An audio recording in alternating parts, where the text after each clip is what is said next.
edhe njerë sa du të më mësu me lexu libra në Prishtinë, kur janë në komunikacion, a kena me pa që kanë mu zgjidh çto probleme. Tash themi deri në fund mandatit është me të kohë e shkurtër, por Jo, ne po shkojmë drejt mandatit të dytë në Prishtinë.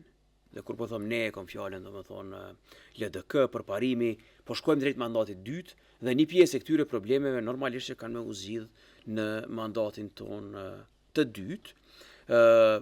Ka shumë projekte që janë nis e që do të vazhdohen edhe në mandatin e dytë. Një prej problemeve të mëdha, projekteve të mëdha, edhe fokuseve është gjithashtu edhe menaxhimi i mbeturinave dhe menaxhimi me qend e ndacak.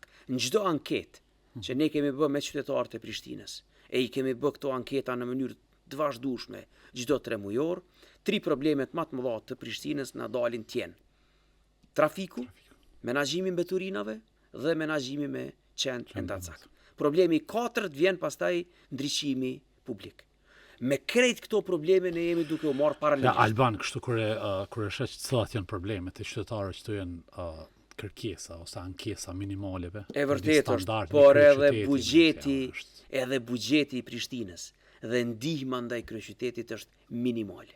Për jashtë krijohet përshtypja që një njeri me shku, jo marrën një mandati, por marrën gjysmë mandati.